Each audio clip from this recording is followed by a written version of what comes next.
to record it. So if you want to hide your face, then it's time to do it right now. We are working under the critical perspective on career and career guidance. The abbreviation is COCAG. I think most of you who are in this call are familiar with this, which is a 4 years cost research grant coming from the European Union, but also involves many non-EU countries. So we have, for example, several people, professors from Turkey as well. And then within the activity, there are like 3 main work streams. We are number 2, and what we are trying to do, developing the best way for critical approaches to career guidance, career development. In the US, they call it workforce development. In some emerging countries, livelihood planning, for example, like in India.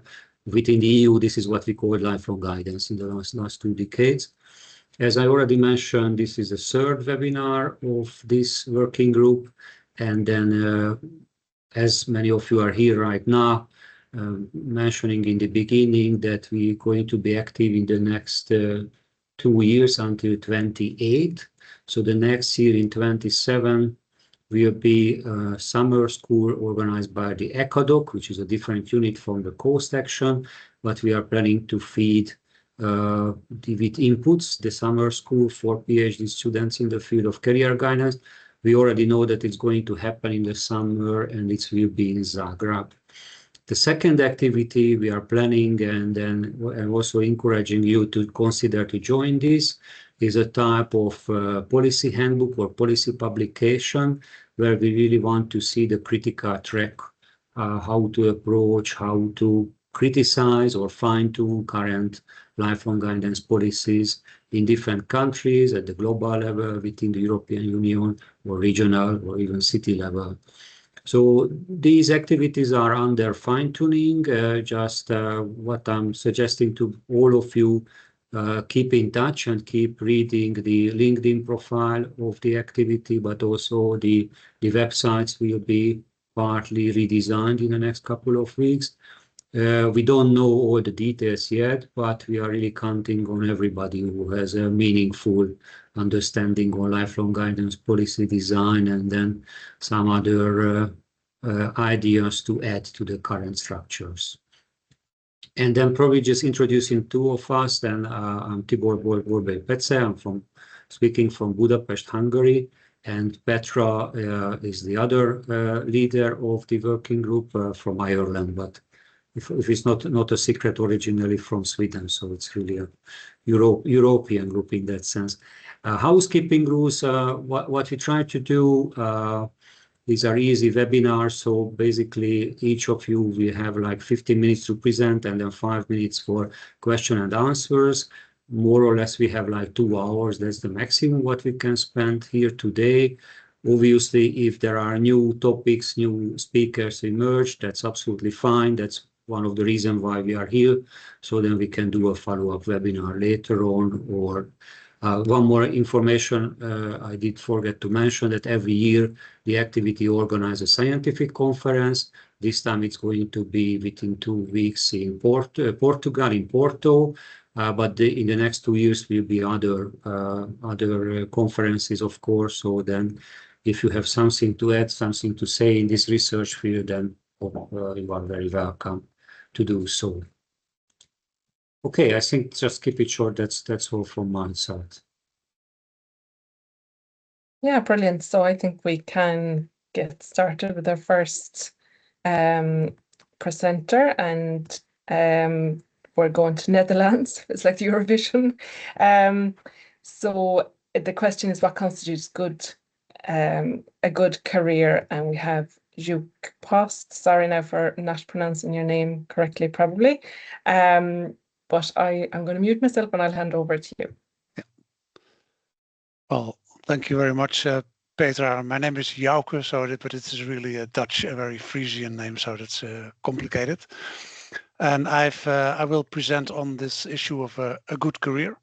I will share my slide with you, and then we can start with that. The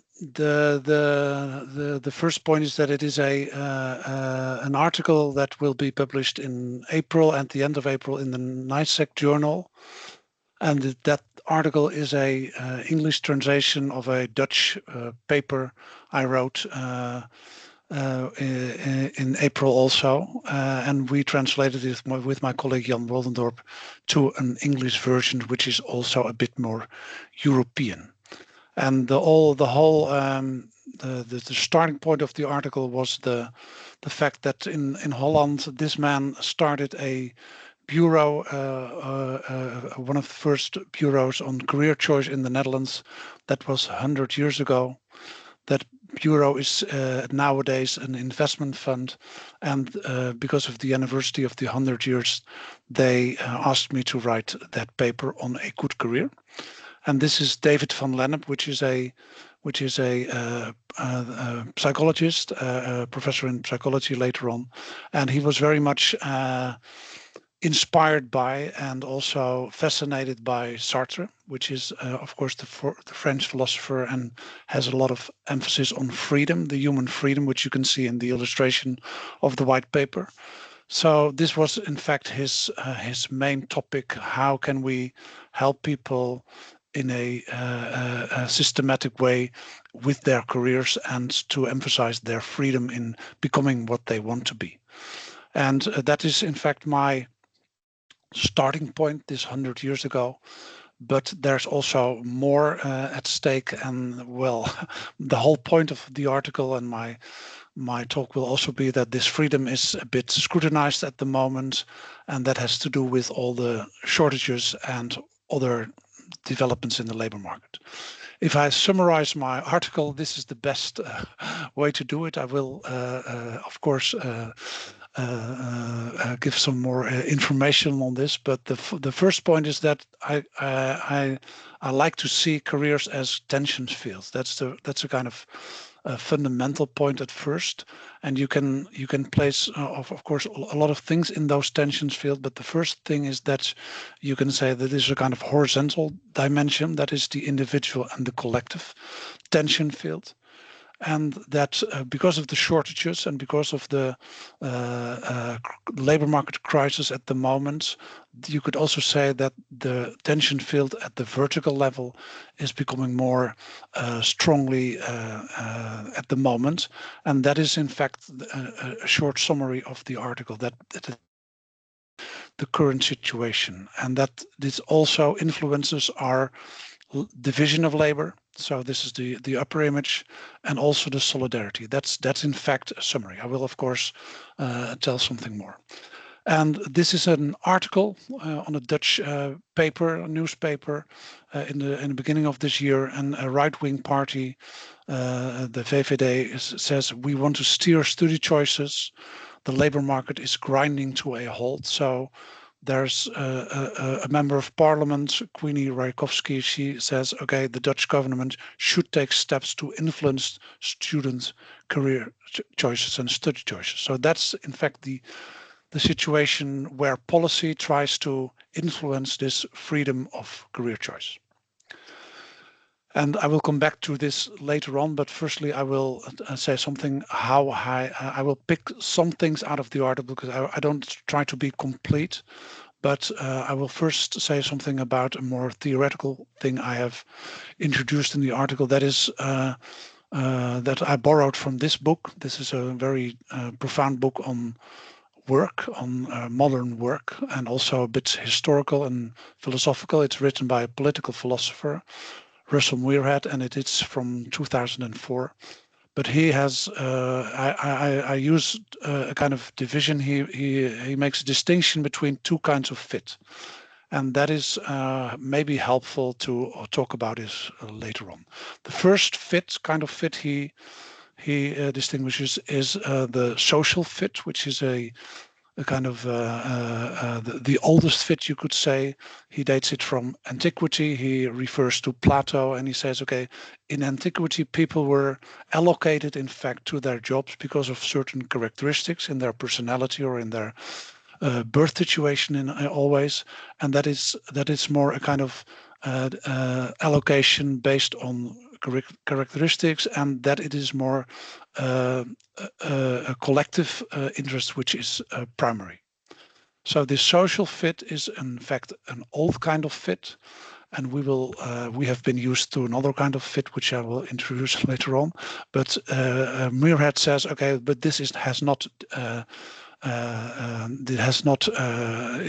still available at the moment, but in a different way. And there you can see where he says that the social fit is still at stake at the moment, but more on work that we don't like to do, and that we that people are willing to do, are able to do, in, for example, all these distribution centers and so on. So that's also sometimes migrant workers and so on. So this is the kind of fit which is not so pleasant. That's the picture of the smiley.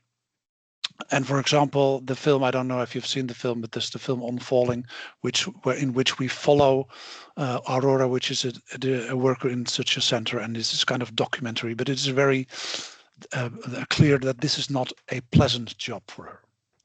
We are used to another kind of fit, and that is the personal fit, where individual interest, a choice are central, and agency. This is in fact also where this Van Lennep advocated for this freedom of our career choice. That is the second kind of fit Muirhead distinguishes.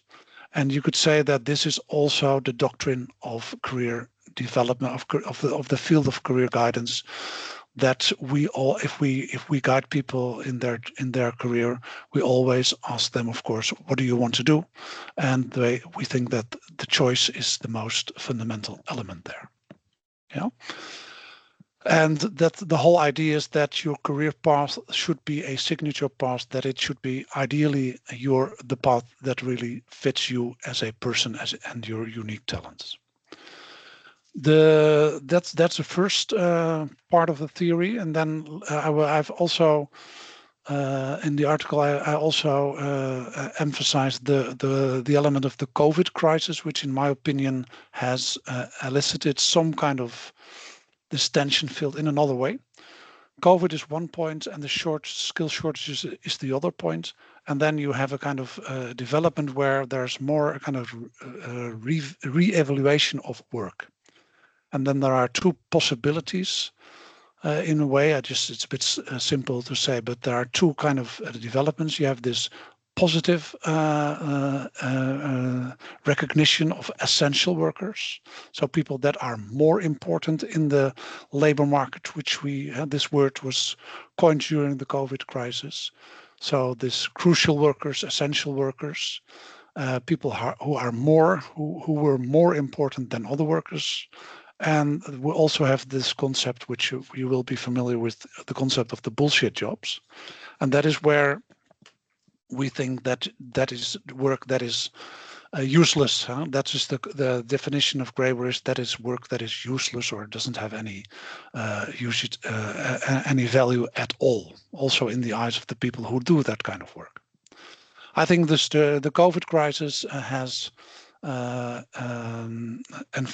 forced this kind of validation.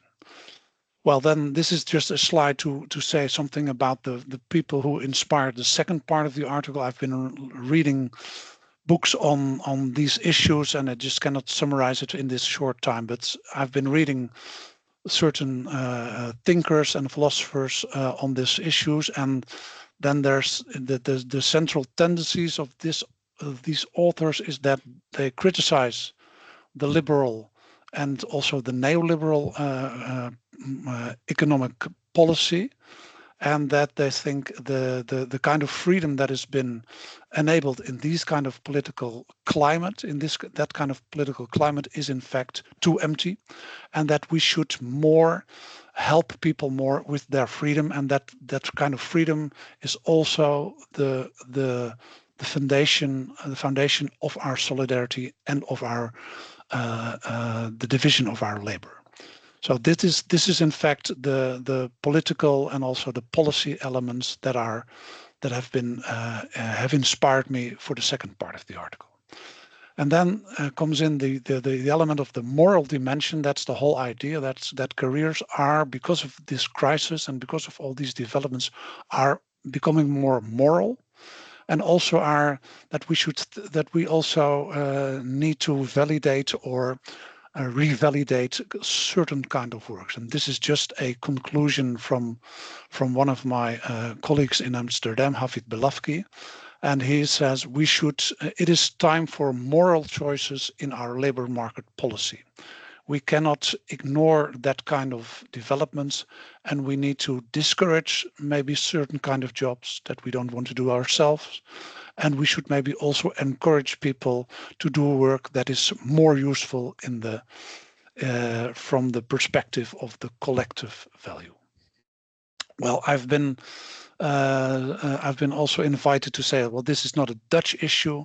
You could say that this issue is also, I've been using some kind of some sources from, for example, from France or from Germany, where the same tension fields in labor, where the freedom of choice is at least being discussed. So it's not a Dutch disease.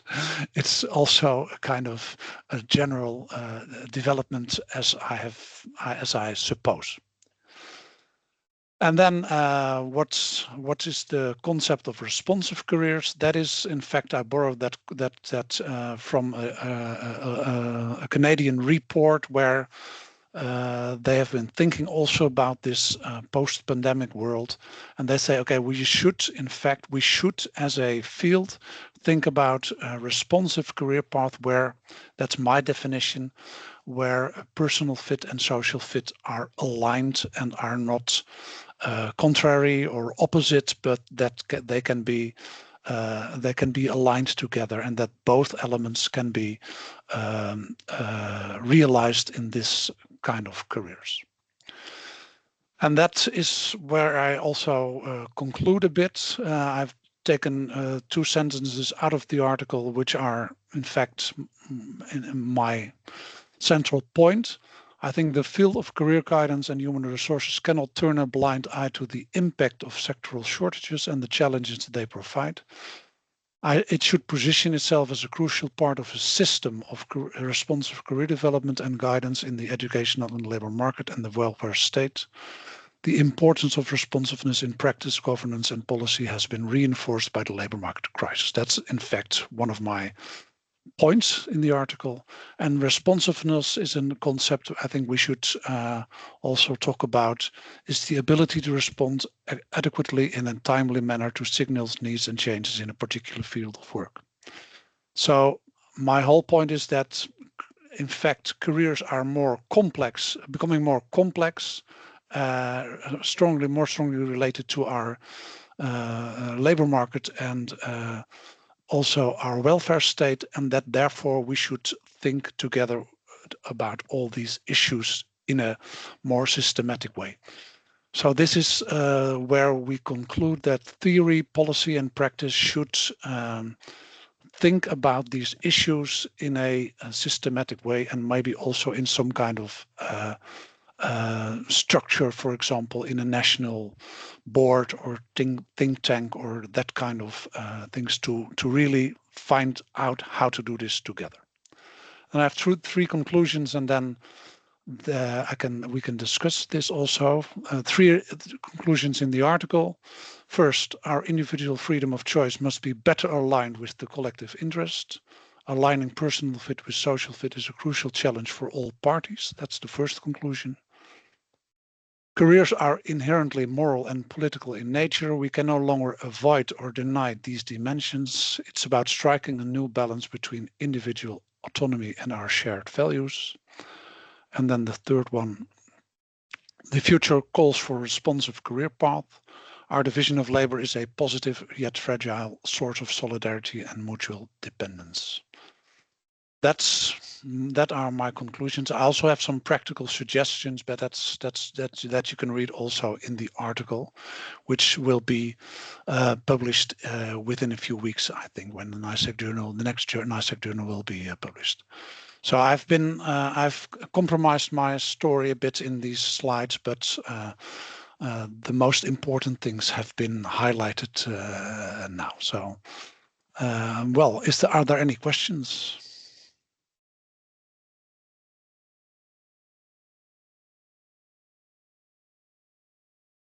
Thanks a lot. First of all, perfect timing. It was exactly 15 minutes. The second point is that with the 3 caps, one of your picture was about that you really summarize the main aims of the COCAG as such. So the post activity where we try to bring together theory, practice of guidance and policy. Yeah. So I would have comments, but I first want to open the floor for the audience if you want comments, feedbacks before we have a chance to read the full article.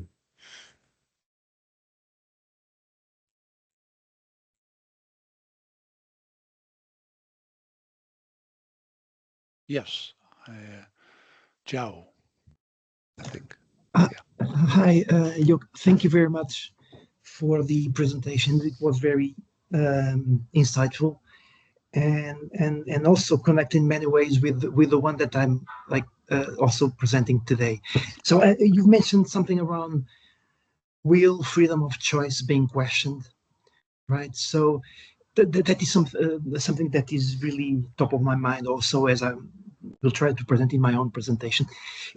This concept, in your case, of this article and the research you've been doing, can you share a bit more on how you frame this idea of freedom of choice? Thank you. Yeah. Well, freedom is of course a very complicated, or not complicated, but a very much layered concept. So there's individual freedom, and I think careers guidance is mostly we're mostly considering the individual freedom. So the way you can do what you want. But there's also this political issue of freedom. And then you have, for example, the negative freedom, which is mostly that you can do what you want and that there's no interference with what you do. So that's mostly one of the political interpretations of freedom.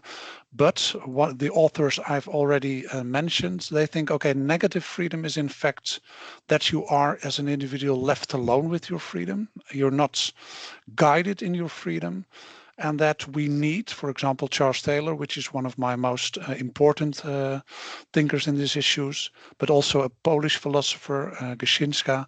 She says, okay, we need to create positive freedom. And that's freedom where people are also enabled to exercise their freedom. So you have 2 kind of concepts, Joe. That's the exercise concept, and you have the opportunity concept. And people I put a bit more upfront in this article say we need positive freedom. We need the freedom that is not only an opportunity, but that can also be exercised, so that you can realize your freedom.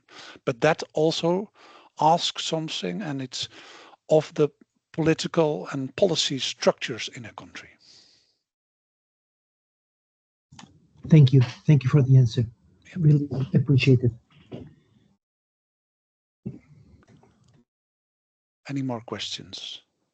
Yeah, if I may just, as we are waiting for more questions. So what came to my mind, basically two main issues, because what you highlighted is basically the pedagogical added value or the career education added value of guidance and counseling. Either you are running a laissez-faire, laissez-passer system, or you are over-regulating something. Then the 2 very concrete examples came to my mind from history. One is in actually the Dutch history. What was the role of the trade councils in the 16th century? And that's one issue. And then how far are we from this at the moment in Europe or at the global level? How is it related with career design? Just think it over. If the trades and the trade council has a right to guide people towards certain occupation. Then the second movement is much closer in our history, which is about the neoliberalist movement, the Chicago School, and then Milton Friedman. Then we end up with Margaret Thatcher and Ronald Reagan regime, and then how far we are from those. So more two comments, but if you want to answer, that's also. Yeah, well, I think just maybe I will just pick out the second one. But I think, for example, Sandel and also Fukuyama, they say, okay, this neoliberal freedom is too free. This is about 80 years. It's not only about neoliberalism, it's also about liberalism. We cannot leave people alone with that kind of negative freedom, and we should really think this through. Also, COVID, in their eyes, COVID also proved that this negative freedom is not enough. Yeah, there was another question I saw. I don't know if that's true, but okay.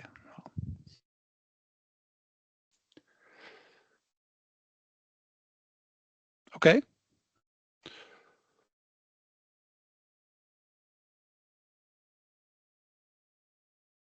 Okay, I'm just seeing a comment there as well. Heather, yeah. She can use it for her current essay. Yeah, okay, well, that's the aim of all these things. So, yeah. Perfect. Well, thank you so much. And there may well be more comments and questions once all the presentations are done, but I really enjoyed that. Thanks so much. Okay, thank you. Okay. I will stop sharing. That's perfect. Next we have João from Portugal with the title of Sad Passions and the Career Imaginary. So feel free to have your presentation as well. I do have a small presentation that I can share afterwards if that's like appropriate or needed. Okay, perfect. So yeah. Going to share my screen. Let's see if this is working. Yes, okay. Okay, probably this is working, but this is not what I want. Are you seeing this? Yep. Yeah, that's perfect okay, now. This is working. So thank you again for the opportunity. It's curious enough. There are different lines of connection between what I'm intending to present here and what you just presented. The moral dimension, the agency dimension, the Netherlands.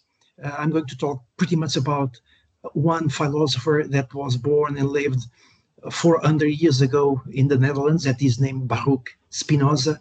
Probably some of you in this call already know something about Spinoza. So hopefully by the end of this presentation, the reason why I proposed to talk about something that old may be useful for someone. I'm going to focus on one of the concepts that Spinoza developed and presented in his trilogy of emotions. It is one of the first consistent moral philosophy treatises that is known. Others followed from Blaise Pascal and others. So, and my key intent here today is to connect with sad passions. What is a sad passion for Spinoza and some others that followed, and how this can connect with the career imaginary, career development practices, and support given to others, always using a critical perspective. Starting here with, probably you are familiar with this kind of image, this way to present things about, namely, not only, but namely in the HR space, what is a career, possibilities, purpose, and passion, and all of that. I got this from one of a more or less famous guild, from Myers Squibb, and I'm going to use this afterwards to try to inject here what Spinoza can help us do, or to make sense of at least some of this. So again, some of these slides probably are a bit dense for this setting, but I will try to make this as digestible as possible and share this afterwards if you wish, for the ones that may feel this is appropriate. So I'm going to focus pretty much on sad passions as a possible way to frame possibilities and impossibilities in the career space, and connect this with some other philosophers that are more in the immanent space, namely Gilles Deleuze. Not only, but namely Gilles Deleuze. So 8 to 9 slides that in a flow for which I'm going to present an argument That is like, what is a sad passion? Why, how this connects, and how is this relevant to think or rethink careers nowadays, and to present a possible proposal in a critical perspective that is gearing in a moral perspective policies more into the possibility space, not the compliance kind of environment, and presenting some ideas for policymakers and for ourselves as individuals. Again, if needed, I can share this afterwards. So, returning to Spinoza, Baruch or Bennett Spinoza. Why? Fundamentally, Spinoza thought that was developed 400 years ago in the Netherlands. It can be considered to be strikingly contemporary and relevant nowadays, because it was one of the first ones to systematically confront a recurring political and social difficulty. Is how to articulate objective possibilities that are inscribed in social life, and how, what can we do? What should a person do while facing this inability or this lack of chance to make a possibility concrete? Spinoza, in a moral perspective, he coined a couple of concepts: sad passions and ignorance asylums, as concepts that can expose how emotions and moral behavior can shape a person's social and political existence. Four main ideas that underline Spinoza's moral philosophy of empowerment. Moral philosophy means here, what should one do or don't do as an individual, and also as someone that is aiming to support others. And in my perspective, this is still significant nowadays.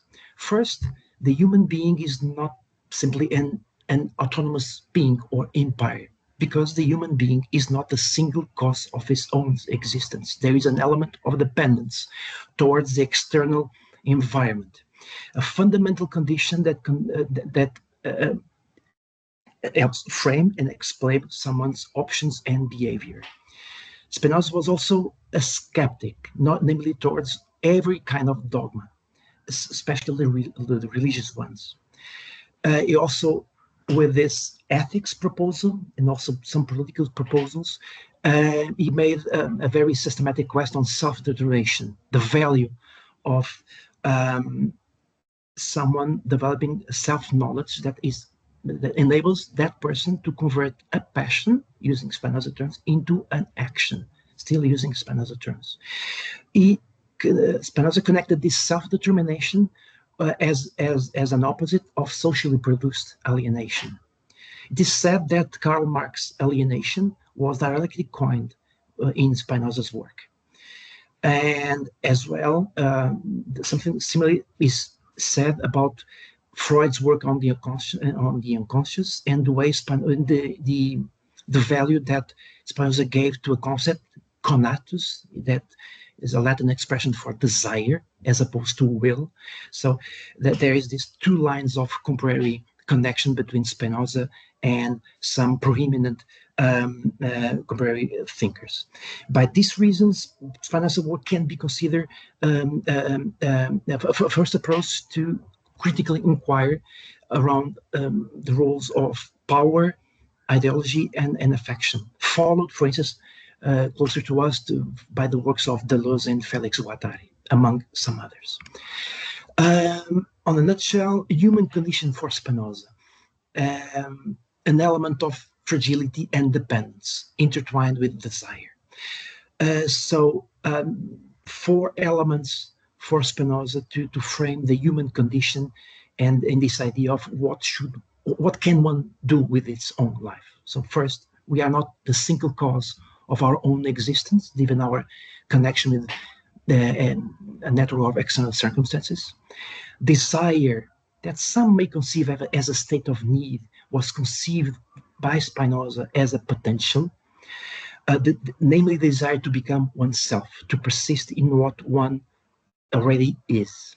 In this sense, Spinoza proposed that the meaning of existence, in this sense, is the joy of being oneself. Some of this may look like New Age psychology, positive psychology.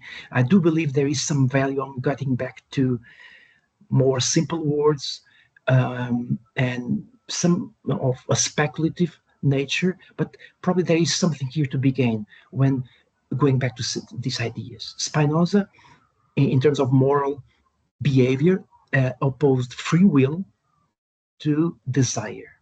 For him, free will is not a possibility, namely due to condition one, because the human is not a single cause of its own existence. So there is always an element of dependence. And probably the career space and career domain is the domain where this is really evident, as the previous presentation presented, where there are these two poles that are always talking with each other. For Spinoza, free will is an epiphenomenon, a shadow, use of Plato words. Real freedom for Spinoza, it's not free will, it's an action that is informed by knowledge. In here is a straightforward rationalist. Finally, affection and the sense of morality for Spinoza and some others contemporary to him doesn't arise from things, but from our relation with them. For instance, the sense of joy and the sense of sadness doesn't exist in the thing itself, in the policy itself, but in the way we relate with that policy. Moving forward, sad passions, how we become less than ourselves, like going back to Spinoza's words. A passion is not an action for Spinoza. It's an orientation where that it's pretty much marked by a sense of passive dependence on external causes that somehow hollows out the subject. And I have here a quote of this book. Most of the quotes that I bring here is from this ethics book. That is the book where Spinoza develops his key concepts around moral philosophy. So nothing except a sad superstition forbids us from rejoicing. So for connecting with joy, with that idea of the desire, the intent, the inner intent to become oneself. So a sad passion can be translated in this status where one is not being entirely oneself, and to a condition that doesn't fully correspond to self-knowledge, but to the opposite of that, to some kind of knowledge of what is contrary to the idea of oneself. So this is not a trigger for action. It's a trigger of being less than we can be. Why does this matter for career policy? So this is like the connection between bringing this to the group, to the COCAG project. So career policy, and of course this, as some other ideas, can be completely arguable, can, in a more social, semiotic, symbolic perspective, can be considered to rely on a symbolic form anchored in some kind of values, growth, upward mobility, predictable projection, some kind of sense of psychological stability. Of course, this can be arguable. And in the current environment, just as mentioned in the previous presentation, with increased labor market volatility, precarity, and related matters, this can induce this sense of sad passion, of not being able to be oneself, namely because people don't have enough means to meet externally imposed expectations. So in a critical perspective, namely a philosophically informed one, as it is being proposed here with the Spinoza case, can help reveal, or at least question, how career models, while providing some kind of symbolic reference, can restrict imagination itself, the sense of possible future, and by doing this, reinforcing inequalities, pre-existing inequalities. Connected concept here, again, this symbolic perspective to careers, where career is considered not to be a natural fact, but more like a social convention that organizes time and expectation in different viable future shapes. For Spinoza, desire, not will, And being able to fulfill this inner desires is a key and fundamental piece of the human condition. In this sense, connecting here, trying to connect here the dots to career, to develop a career, is to reach this state of trying to be oneself under conditions of dependence or necessity. How do career imaginaries produce sad passions? Two processes. And again, this is informed by, again, philosophy, but a different kind of philosophy. A more formalist one. I brought here Ernest Cassirer, that is a German philosopher that influenced Martin Heidegger and Max Scheler, among some other works, where in this work, Form and Technology, Samological Form and Technology, Cassirer presented managerial models as technologies of a centrifugal nature. And I do believe there is something here that can be helpful as an analytical lens, in the sense of career models in some way can centrifugally push individuals out of themselves, out of their desire and their connectors, while proposing this protein idea of autonomy, self-management, employability as universally distributed capacities. And while this is possibly being proposed in some environments, we have this idea of a Spinoza, of humans not fully grasping the causes, internal and external, that determine their actions. And I do believe that the career guidance, this is one of the angles. There is a gap here. There is a point of tension. As the previous presentation from Juk presented, there is an animal tension here. What is being proposed by models of a possible centrifugal nature, and what humans are able to grasp about the reasons that determine their actions. A second has to do with the way policies tend to relate with time, and the possible focus, primary focus, on having policies that are focused on predicting and anticipation of actions and its effects, and in controlling someone's action. And while doing this, there is something that probably gets lost, at least as an opportunity, that is this idea of individuating the temporality of someone's becoming. This is a bit idealistic, but somehow connects with the idea that was exposed before by Juk of these responsive careers, and injecting a more element of not leaving someone alone with the freedom he or she has. And I'm just about to end it, getting to the last part of my presentation with a different vision, like theoretical, of course, in this case, for now, that is regearing policies, career policies and practices for possibility, not for control, not for prediction, or for compliance. And how, three ways here, with helping others focus on what their state of necessity, and what is becoming, what is blocking their chances to become what they consider about themselves. This connected idea from Spinoza. Designing environments that amplify power, not extract it, simply from existing resources, and treating career as something that emerges. It's not an a priori prediction. Making this a bit more concrete, and I'm just adding the how-to element, in this case for policy makers.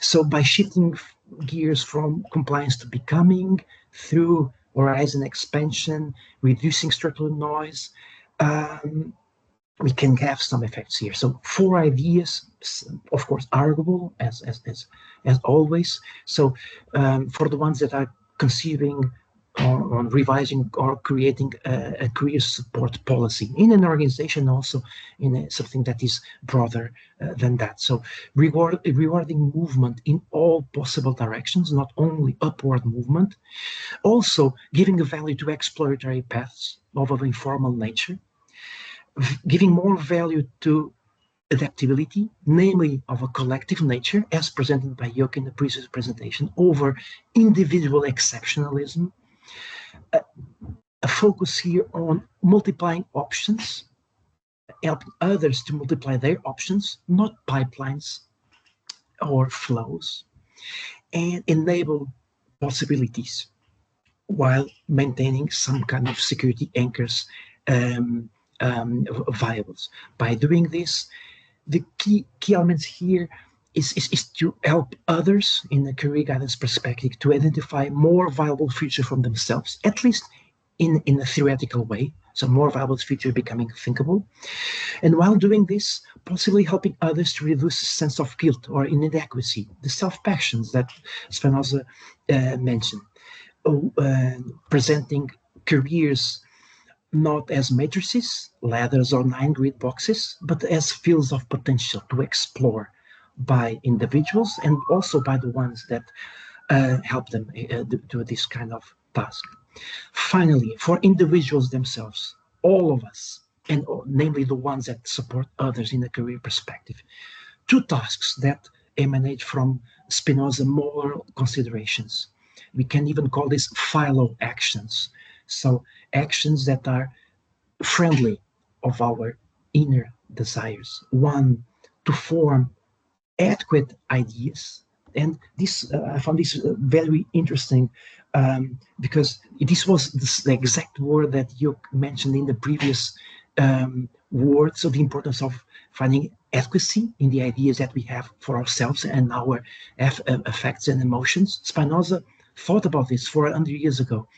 So, and there is a concrete reason for this, because as Spinoza mentioned, there is a twist here, that is the fact that our sense of joy and sadness and desire comes from the same object. The same object can give us joy, sadness, or become a source of desire.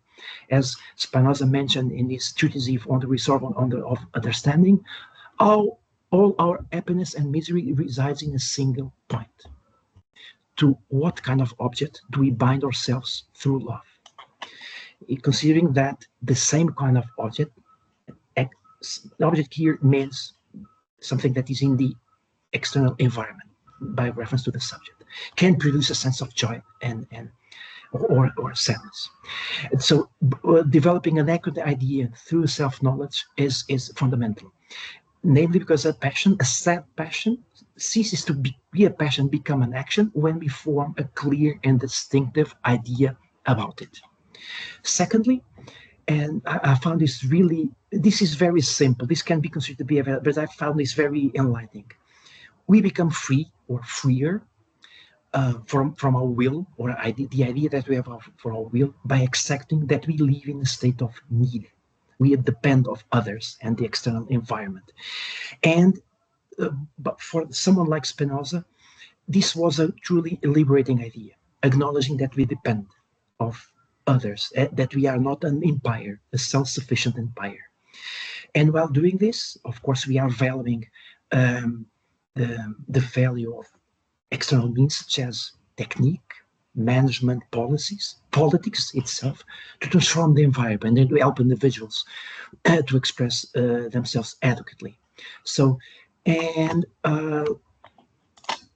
this was pretty much it. I have here a visual summary from career imagery, the contemporary one, articulated with sad passions, and this probably slightly utopian idea of redesigning policies not for compliance but also for possibility. So thank you for your time and consideration. Thank you very much. Was one question in the chat, but Roland, if you want to go ahead and ask your own question, unless I can read it for you. So I'll stop sharing. So there is a question in the chat, right? I'm not seeing the chat. Sorry, my bad. No problem. I can summarize. The question is basically that from what perspective Spinoza's idea is relevant for career choices and the labor market, and how can we consider a truly autonomous action? Yeah, That's a really interesting question, and I must say that I have a partial answer for that. And probably this is not something that is completely new nowadays. My point of view here is to try to go back to something that it can be considered to be very basic, but it was written in a very clear, concise, and distinctive manner. So those two actions, I do believe, three. So two for the individual, that idea of having a clear and distinct idea of our own passions. Probably that's a stepping stone of career guidance and other types of guidance. But this coupled with these two ideas of Spinoza, that free will doesn't exist.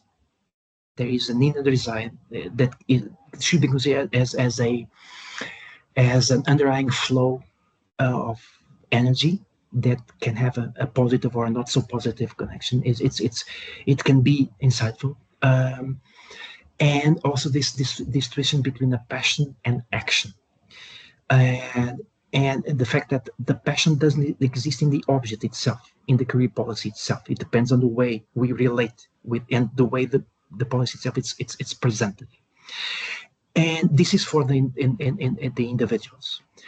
For the ones thinking about policies, is probably to have like a bottoms-up approach, giving more room to immanence, to flow, as opposed to have a priori considerations that can be constraining options upfront. Some must say that this is not relatively new, but I do believe, as in the ones that are closer to philosophy, that there is something to be gained going back to the basics. Thank you for the question. Thanks, Jauke. Do you want to come in there? Yeah, I was just wondering, because there is if we combine our presentations, so I have from Sartre, for example, you say, okay, there's an emphasis on freedom, and this is a kind of opposite vision. Yeah. So there is no, but there's also this element of necessity. So would you say that there is? Would you say that there is a combination between freedom and necessity in this line of thinking of your presentation? Yes, definitely. This was not the range. I was not familiar with your presentation, but when I listened to your presentation, it sounded really. It sounded very, to say the least, complementary to the. So Yeah. One of the major critics that throughout time Spinoza collected was his determinism. So he was an empiricist, he was a rationalist, but along the way he developed some really, I would say, thought-provoking concepts, such as sad passions and the ignorance of silence.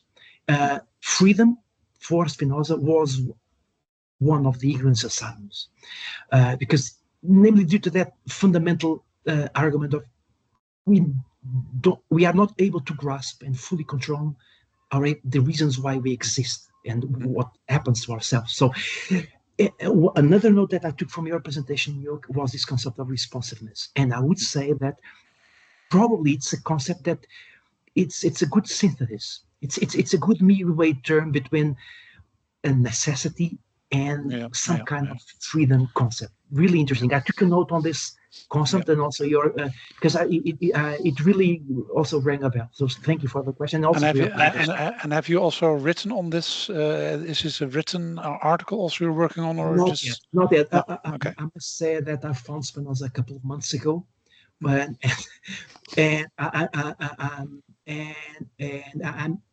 I've been rehearsing ways to link this with contrary theory, and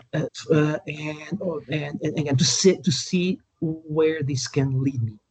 But again, it's not yet an article. Probably a working paper. I'm probably going to present a working paper, more fully fledged, on the COCAG National Conference that is taking place two weeks from now in Portugal. So I'll be there in presence, delivering something close to this. But again, I don't want to say much more because I don't know if someone is going to be there, so I don't want to spoil the thing. Yeah. Thank you for the interest. Thank you. Really appreciate it. Thank you. Thank you so much, Joe. And I just noted that it was interesting that you're both referring to morals and the place for morals in career guidance as well, which is an interesting idea. Again, we might park it there. I think we're doing okay with time, but we'll go to our third speaker, who's not quite beside me, but not a million miles away, other side of Ireland. Aisling, I'll hand over to you. Thank you. Just give me a moment because we use Zoom a lot and my laptop seems to not like Teams very much. Just give me 2 seconds. There we go.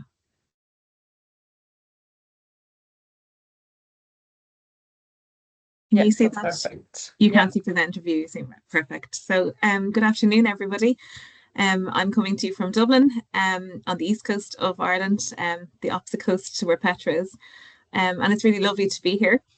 My presentation takes a slightly different slant, perhaps, on career development. And yet, even though it might look very grounded in philosophy, I think there's a lot of interesting points that the 2 earlier presenters have made that are picked up in this, because I wanted to look at career development from a children's perspective.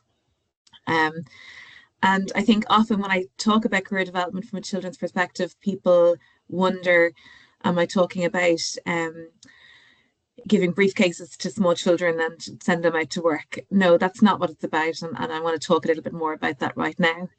So I am a guidance counsellor. I am also a lecturer at Dublin City University and programme chair of the initial training programmes here for guidance counsellors. And this research was formed part of my doctoral study, which I'm about to defend in the next couple of weeks. And I suppose for me, it was really important to take part in this event today because I think our context at the moment, we live in a pretty crazy world, and yet there are lots of really great things happening that sometimes we forget to focus on. And in our own field, we have the new framework for lifelong guidance, and I see a shift in the last decade towards that lifelong perspective. Often it's because we're focusing on the latter end and this idea of re-careering and options of changing career.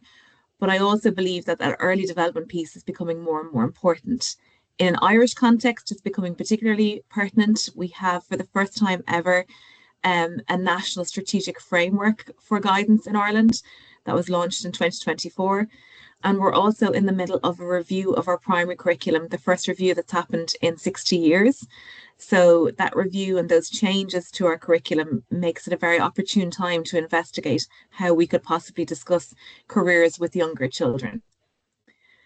So the PhD was focused on working with what we call primary school children, so early years education.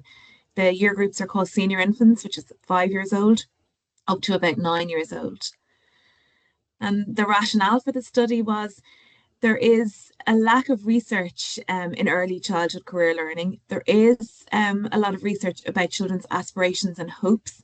Even that, I suppose it's considerably less than what we've done around adults and adolescents. But there's also an alarming amount of evidence that shows that aspirations form very early and that there's a risk of earlier stereotyping, whether that's gender or social. And also we have a shift in policy, particularly in Irish context anyway, about considering children's voice and participation. So with that in mind, ECRL, or early career related learning, is not about career choice, but it's about laying foundations, these kind of durable skills that you might describe them as, things like curiosity, problem solving, adaptability, that will ultimately, I suppose, actively intercept and prevent early reinforcement of stereotypes, but also it will, I suppose, help our young people to understand their own strengths and interests and articulate those strengths and interests at an early age, so that when we come to talk about career choices or post-school pathways, there's a foundation to support those conversations. And it's not the first time that they've thought about it, even though for the past decade of their lives, there could have been a gap forming in what we would probably widely accept as the most formative years of development. So a definition that I have been using throughout my study is that early childhood activities in primary schools that are designed to give children from an early age a wide range of experiences and exposure to education transitions and the world of work. And why does that matter? Well, in the last 25 years alone, we have seen that there's a significant misalignment of career expectations and the labour market. And the presenters that have presented before me have spoken about this idea of the labour market and this kind of talent pipeline as opposed to giving choices. And I think it's important that we recognise that while we are often economically driven, particularly from a policy perspective, there also has to be that piece of passion and that love that was mentioned by the last presenter. So we also are realising that social background plays a bigger role in determining students' educational outcomes and ambitions than their ability. Gender gap remains really, really a pertinent and pervasive part of our impact really on students' aspirations. And in effective practice, students have opportunity to engage in career exploration beginning as early as primary school. So for the purposes of this study, I wanted to look at the question, what you want to be when you grow up. That seems like a very harmless question, but really, if that's the question that we focus on, I think we forget that we are speaking with young people who what they enjoy doing, what they think their strengths are, and where they see themselves belonging or feeling part of. So this question matters, and its limitations also matter. In the study itself, 100 children took part in the study. There was 50 boys and 50 girls. They were aged from 5 years to 9 years, and it took part across 3 large primary schools in what we call the Greater Dublin area. Because Dublin is a large city, it has urban and rural areas attached to it, including suburban. So the schools were mixed gender, and they were from areas covering each of those categories. As well as 100 children, we had 54 parents and guardians and 23 teachers take part. The design of the study was a participatory case study, which had a naturalistic inquiry framework. It was grounded in the Lundy model of participation. So Lundy argues for the right of the child to be central to any research that concerns them, and adapted a mosaic approach. So Clark and Moss developed this approach, and it's this core idea of children as active meaning makers in any study. So you use multimodal participatory methods, and for the purposes of this study, we used drawings in the form of visual surveys and verbal reflections in the form of classroom discussions, which enable the children to express ideas beyond their language or their language abilities and in a way that they were most comfortable to be doing. So the data was then analysed through reflexive thematic analysis.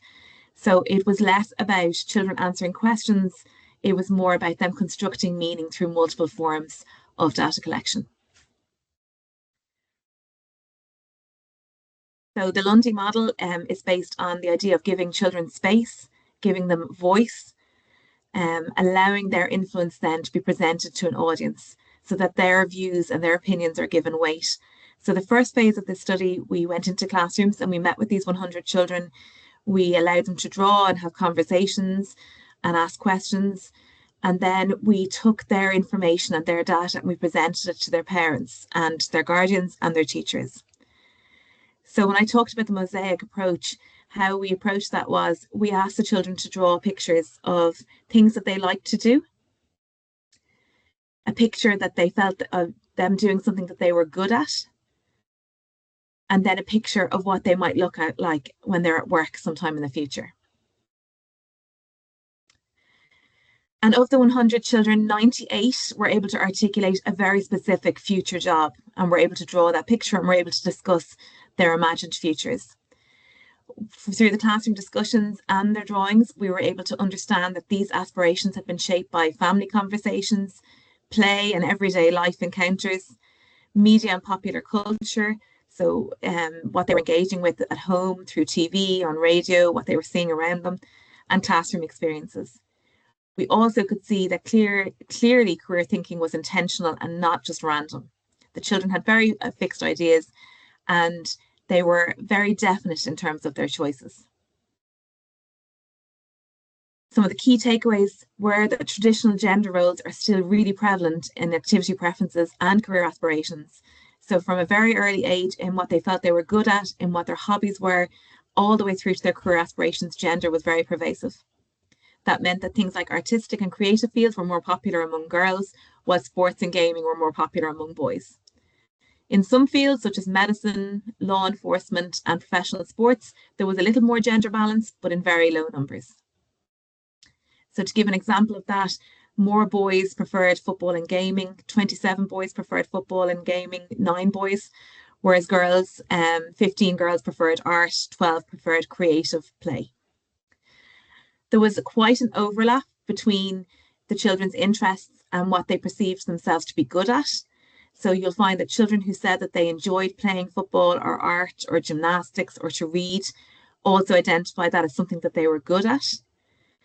And the most common aspiration among boys was to be a footballer, with 44 of 50 boys stating football was one of their preferences. And the most common aspiration for girls was to be an artist, with 10 girls.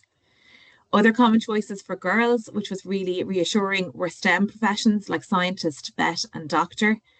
But we only had 2 boys out of 50 name anything that was even related to humanities or arts. So most children had a very clear idea of a future career. Even though the class discussions talked about gender not being something that influenced them or was part of it, they openly would say, oh, girls can do jobs that boys can do jobs that girls can do. When we drilled down in that conversation and when it became more granular, there was obvious inherent and sometimes implicit beliefs and norms that were affecting the children in their career choices. An example of that is, it's not about saying to young people you can be anything, it's about showing them. So, for example, in one school, there was no male teachers in the school, it was all female teachers. And therefore, I suppose when we tell boys you can be a teacher, it's no problem to be a teacher, it's great to be a teacher. If they don't see that in their immediate path, it's hard for them to understand that. Similarly for girls, one of them spoke about wanting to be a football coach, but spoke about how in her football club, they're all men. So even in the girls' football, it was all male coaches. So these are things that children are absorbing from their local and immediate environments that we may not even be aware of as those of us who want to influence positive gender enforcements. When it came to about career-related learning, 100% of parents and 91% of teachers agree that children should learn about careers in primary school. And most adults in their lives chose the earliest stage of learning, which is ages 5 to 7, as the best starting point for that. So as I mentioned already, the career aspirations that were most common were football, gaming, and technology for boys, teaching, medicine, and caring or other creative roles for girls. And while they stated boys and girls can do any job, there was frequently reproduced traditional divisions in the conversations that we had. When we talked to the parents and teachers, some of the same themes emerged. They all agreed that real-world exposure, like guest speakers or site visits or workplace experiences, would be very valuable. They agreed that it was difficult to source age-appropriate books, videos, career tools, or even online platforms. And they asked for multi-stakeholder involvement. So parents understood, teachers understood that it's a community effort when it comes to careers. And there was an expectation and I suppose a hope that we could create a multi-stakeholder environment if we were going to go forward with career-related learning based into the curriculum. From the research, we've created, I suppose, a conceptual framework of what early career-related learning could look like. So central to that is the child, positioned as the most important person, the active meaning maker. The research has really shown us that children are not passively waiting until adolescence to think about careers. They're already forming ideas about themselves, their interests, and their possible futures through their everyday lives and experiences. And the second layer, if you like, of this diagram shows that the immediate relational influences, so the parents, their guardians, teachers, and those adults who have the most impact and who can shape children's thinking directly through conversations or modeling behaviours, through their expectations, and even through the opportunities that they're able to provide. And then the last layer is shows us the second last layer shows us the key themes that came from the research. And these factors are interconnected and continuously shaping how children understand the world of work. And then the final or outer layer reflects the wider structural context, including curriculum and policy, which create the conditions that can either support or limit how children view careers or how it's embedded in their education. But I think the key message from this model is that early career related learning is not a linear process, no more than we would say that guidance is not a linear process for adults or adolescents. And that it's already happening. So it's not something we can wait for adolescence for, but it's a dynamic, relational, and really it's already deeply embedded in children's everyday lives. And that has important implications. So rather than introducing career-related learning or guidance in primary school as an additional subject in an already very heavy curriculum, there is an appetite among both teachers and other adults that are important in children's lives to focus on recognising, supporting and extending the work that's already taking place through children's experiences through home, school and society, and taking a more integrated approach through that. Some of the opportunities that have been identified are that teacher training and CPD are something that's very desired among the teaching professionals that we spoke to. As I've mentioned already, there is an appetite for a more integrated partnership between school, parents and industry. And there is also an opportunity for us to create resources that can tackle some of these limiting norms or limiting beliefs through primary education by offering accessible resources. And that's the end of the presentation.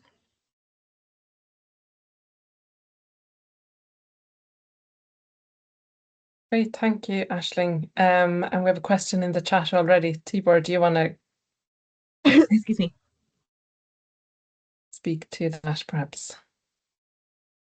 Yeah, being absolutely honest, I was not familiar with Laura Lundi's structure, but I just check. And then immediately as you start describing your research, that's Gottfried's on theory on circumstances and compromise came to my mind. And then the question is basically that she has a very robust statement around the age group of 6, that whatever kids are orienting as a career is something what is suitable for them, and it's linked with gender roles. So what about this statement and how you see based on your own research? And Gottfriedson is really interesting insofar as that she was very ahead of her time, I would feel, for the research that she carried out. That was in the late 1970s. The age of 6 that she highlights as a key age has probably been brought back a number of years by the access our children have to knowledge, technology and role models that they may not have had in the 70s. So a lot of her work is based around the idea that there is a stay-at-home parent, usually the mother, and she's in a caring role, and that the father is a breadwinner. So her later research, she kind of went a little bit astray, but I think the core premise of this idea of circumspection and this idea of compromise is still really applicable. And children absolutely make decisions. One of the pieces of my research that stood out quite strongly was in Ireland, we introduce what we call state or mandatory testing at the age of 7. So children's confidence, you can already see their confidence begin to dip in the areas of spelling and literacy, and numerical literacy also at that point. So the idea, or these ideas I'm not good at, seem to begin to slip in at the age of 7.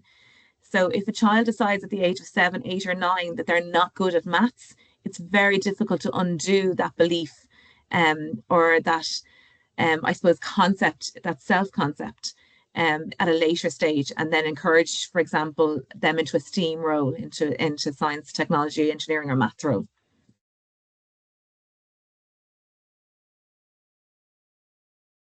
Thanks. Victoria's there with a hand up. Do you want to come in with a question as well? Hi there. Thanks so much for that, Aisling. That was so interesting. So I, by trade, I'm a careers practitioner within higher education. And I also have a 10-year-old. And he was absolutely adamant when he was about 6 or 7, for quite a long time, that he wanted to make sandwiches in Subway. That was absolutely what he wanted to do. He wanted to be a sandwich artist. And the number of times that he would say that to people, and they would say, "Oh, I'm sure you can do better than that." Yeah. So I'm kind of interested in the opposite argument to the aspiration raising, because my argument was always like, well, I'd rather you didn't work for some huge multinational conglomerate. I'd rather you worked for some independent local business. But hey, if you're happy and you're contributing and you're doing what you want to do, off you go, my love. But this kind of societal, oh, you can do better than that. And I know it's kind of the opposite side to what you were just saying about kind of trying to raise aspiration. But where does that argument come in? Because we need people to make sandwiches and be happy making sandwiches.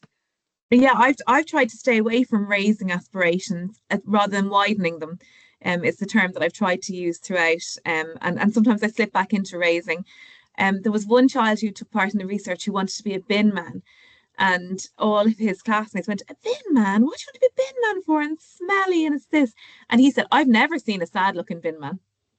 And he stuck really tightly to that. And I thought that was really sweet because they are taking in things like, and it was really interesting because it was, well, you mightn't call it social justice. One child said that he'd like to be a builder because he'd build houses for people who didn't have them.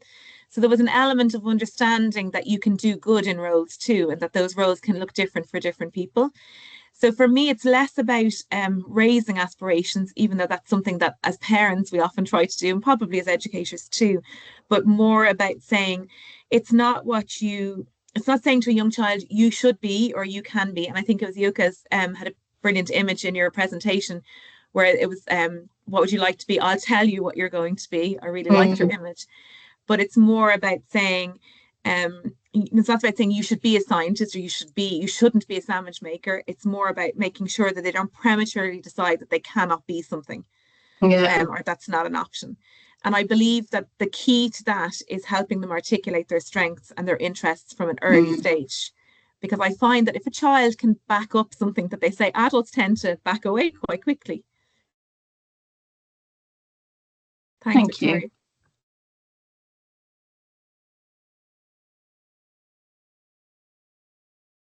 Thanks. And I don't see another hand right now.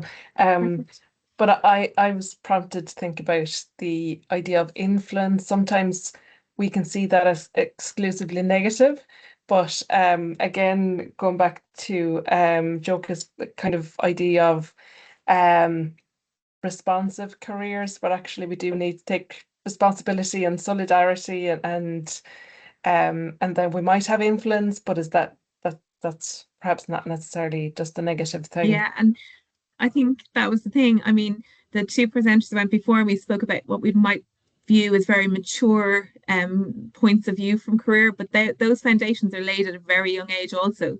So it's very hard to unlearn some of the ideas that we might put upon children without even realizing it. And that's probably the worst part, is when it's not explicitly taught, but more implicitly absorbed from the environment. Thank you, everybody. Great, thanks so much. I think we can go on to our next speaker. So we have Sakina from, now we have Turkey and the US listed there, and the title is Career Guidance as a Tool for Environmental Justice. So I'll hand over to you, Sakina. Thank you so much. Just let me share my screen to let you see my presentation.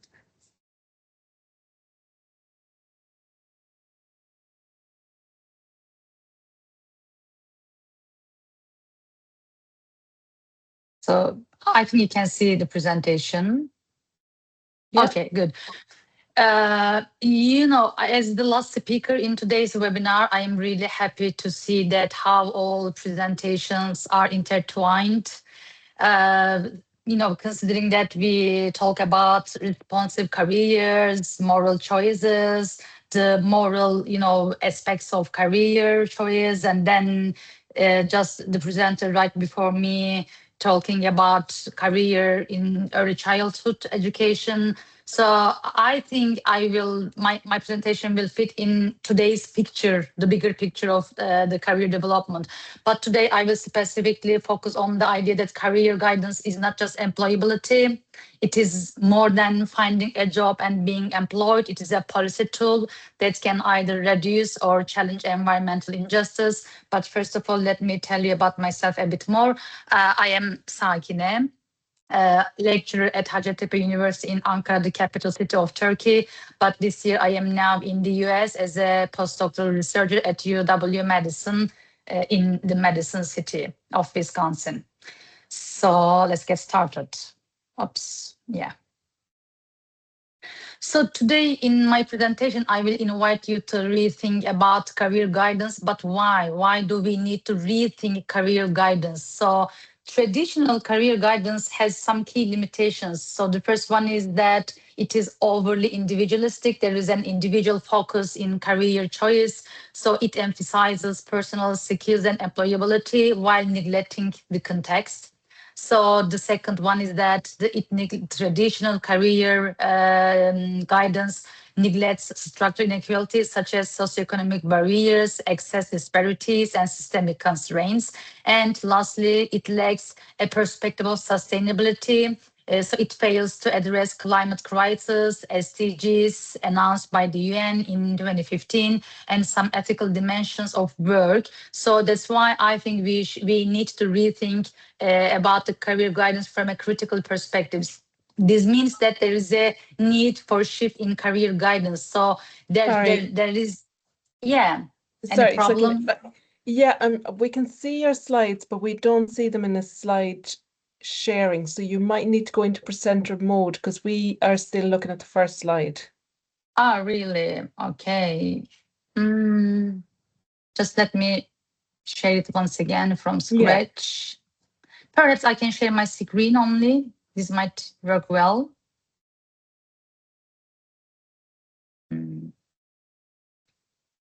Can you see, and I'm on side screen now. Okay.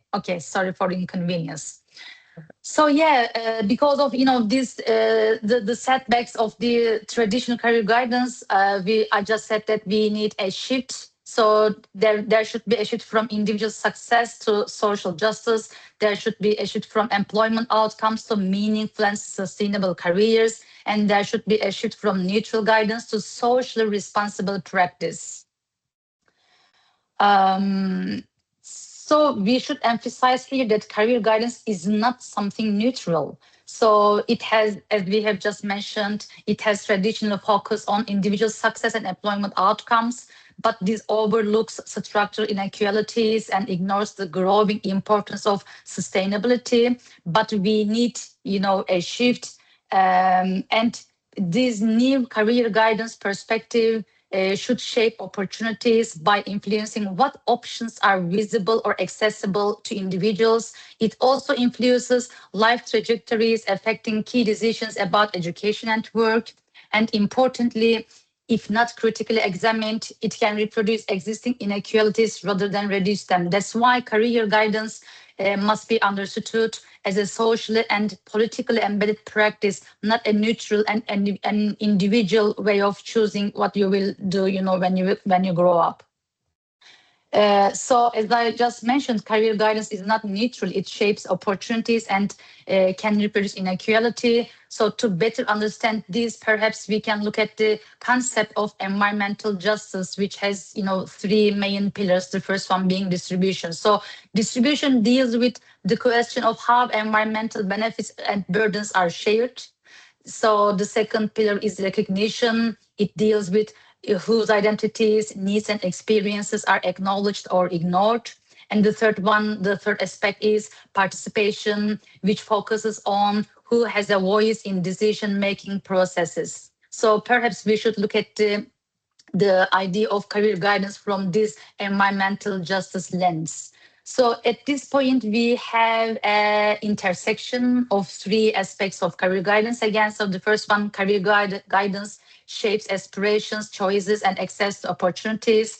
But in this, picture of career, the big picture of career guidance, sustainability aligns careers with environmental responsibility and future needs, and social justice ensures equity, inclusion, and fair access.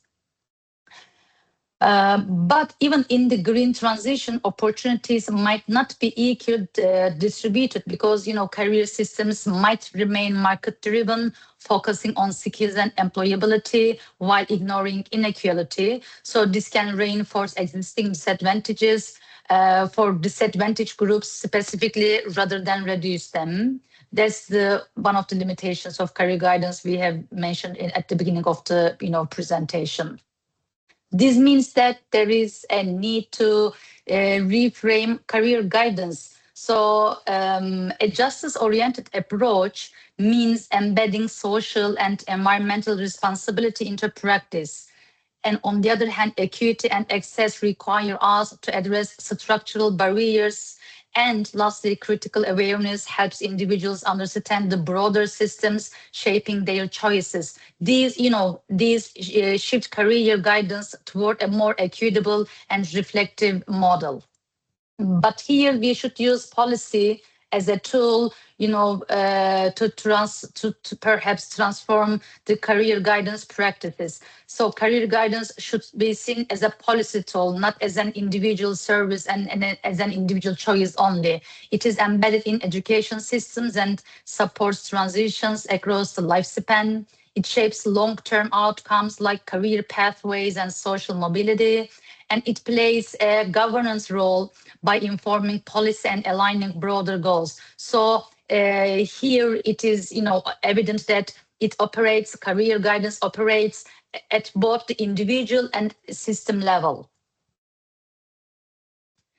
Here comes into the arena the idea of leadership. So in this slide, I will focus on the role of leadership in transforming career systems. So institutional strategies ensure alignment across systems, while data-driven decisions help monitor outcomes and improve effectiveness. But most importantly, equity-focused leadership prioritizes inclusion and addresses structural inequalities. Together, these are key to building more fair and effective career systems. So what are implications from an educational policy perspective into career guidance? So the first one, we can just talk about integrating sustainability into career guidance theory and practice. So this will align career guidance with green transition and SDGs. It will promote future-oriented and responsible career pathways. And also it will ensure equitable access, expanding access for underrepresented and disadvantaged groups all around the. It will address structural barriers to opportunities and mobility, in this globalized world. And lastly, this way of leadership, educational leadership in career guidance, will help us to use data effectively, applying evidence-based and longitudinal data, and monitor equity, access, and outcomes. So we can, conclude that career guidance plays a critical role in shaping both individual lives, but also the broader system. And when reframed, it becomes a tool not only for supporting individuals, but also for advancing justice and sustainability. It helps inequalities, expand access, and guide more responsible career choices. So ultimately, career guidance contributes to building a more just and sustainable future, in this, let's say, crazy world we are having now. Yeah, that's the end of presentation. Thank you for listening. Great. I will stop sharing my screen. Yeah, so that I can see. Yeah, it was a brief, but I hope, as I said, it will fit into today's picture of career guidance. Yeah, yes, please. If you have any questions, I would be happy to answer. So, Yok, am I pronouncing your name right? Yeah. Yes, please. No, I don't have a question. Sorry, I just gave up a thumbs up. So yeah, thank you. Thank you. While I was listening to your presentation, you were the first one.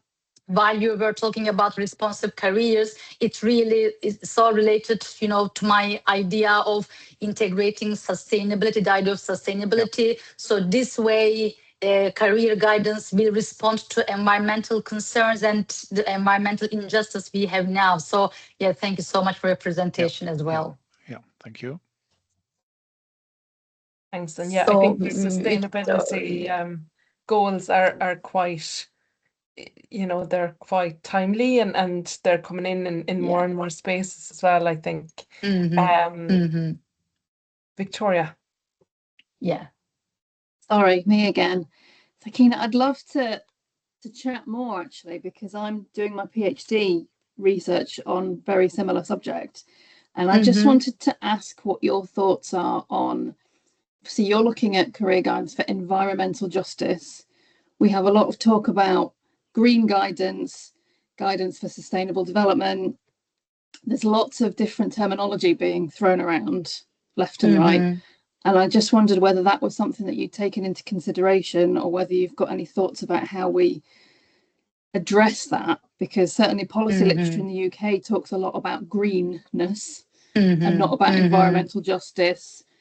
A lot of the narrative in the UK is about green guidance when we don't really know what green means. So I just was kind of interested in your thoughts on the terminology debate. Victoria, thank you so much for your question. That's a great question. You know, in the US now, I am focusing on sustainability leadership at higher education level.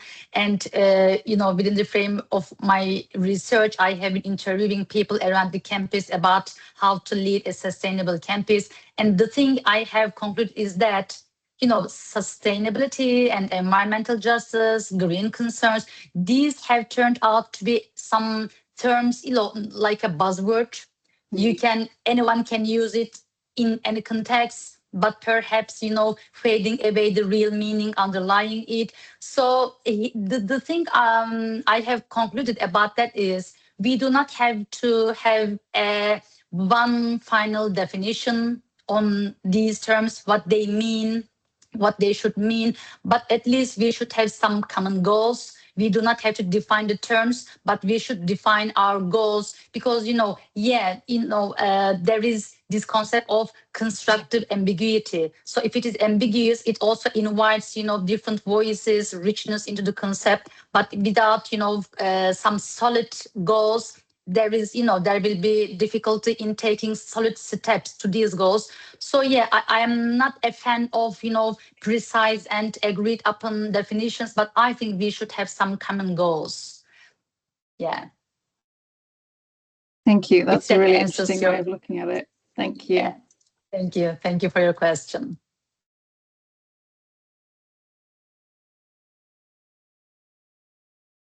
So yeah, thank you. Thank you so much for having me today in this webinar. Thank you, Petra and Tibor. Thank you. Thank you, Sakina. And thanks to all the speakers. We might just open the floor as well if there's any, you know, in light of all presentations and today's discussions, any additional comments or questions or points that anyone would like to raise at this point. One is in the chat from Roland. Probably I'll just read it, and then he is emphasizing that education policies are instrument to expand opportunities. And if I may, I just want to connect to this. I love this high level of empathy and then all the emotions within the international guidance community. Sometimes I'm just wondering where guidance policy stops and where we started to talking about different type of other policies like social policy, educational policy, and how lifelong guidance or career development or workforce development policies are embedded in different type of policies. Leslie, you just mentioned that now Ireland has a standalone lifelong guidance policy, like many countries used to have it. Now they are fading away. So just adding a question for debate, are we talking about a standalone policy, or are we talking about something which is embedded in different sectoral policies? I know it's partly like a chicken or egg question, but as I was listening, the last speaker just came to my mind again. For a long time, we've wanted. Sorry. No. We've looked for a policy for a long time, for a strategy, and the strategy is interesting because it's economically driven in the first instance. So I would like to have seen it more educationally driven, if that makes sense. And I think the argument from our government on that is that we don't have enough empirical research that's Irish based. So Petra and myself have done a lot of work around trying to resolve that issue. Therefore, available to our government when it comes to making decisions tends to be OECD numbers, which are obviously economically driven. And that's often the problem, I think, in guidance. We are very empathetic and we are very engaged or interwoven into the stories. And the stories are really important, but sometimes the stories don't give us rich enough data to make a persuasive argument for policy. And I think that's always going to be the challenge as practitioners and researchers in this field. How do we make sure that the stories are representative enough to create meaningful change? Yeah, and I would add to that point that the main point of my articles is that because of the economic developments and the shortages and so on, the element of the being intertwined of all these kind of policies is becoming more urgent than ever. So the fact that careers are really so intersectional and so crucial in the whole system of the labor market and also the welfare state, that will enlarge, in fact, the importance of this systematic approach of lifelong guidance, as, for example, CEDEFOP and CareersNet are trying to consider. I think that will become only more important and only more urgent because it's also becoming all very tight, in fact. Yeah.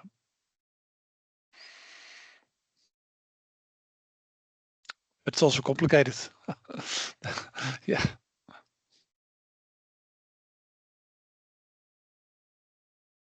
Yeah, Just great.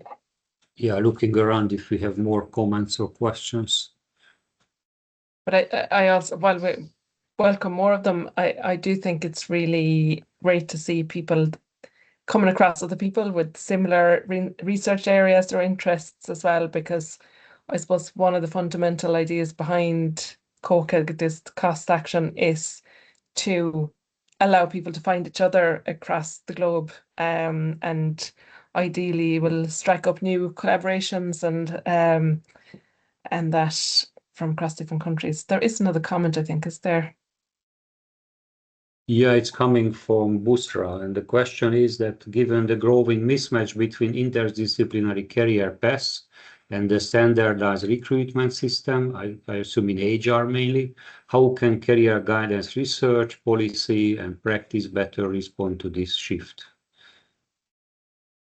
Small question for the end. Yeah. Yeah, well, that's. I would say that this is really the issue, partly of my article, and that this being responsive is can only be done by if you combine all the parties that are that have an interest in this together. In, for example, I'm not sure if I have the right picture, but for example, in Canada, they really made some national task force to try to find responses to these very complicated and complex challenges of the mismatch. So I think you have to really join together to find this out, and it's also new, and it requires innovative approaches. Yeah.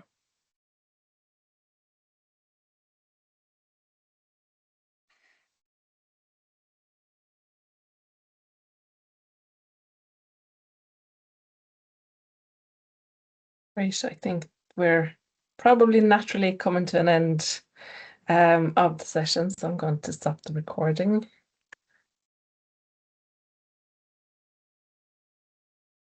And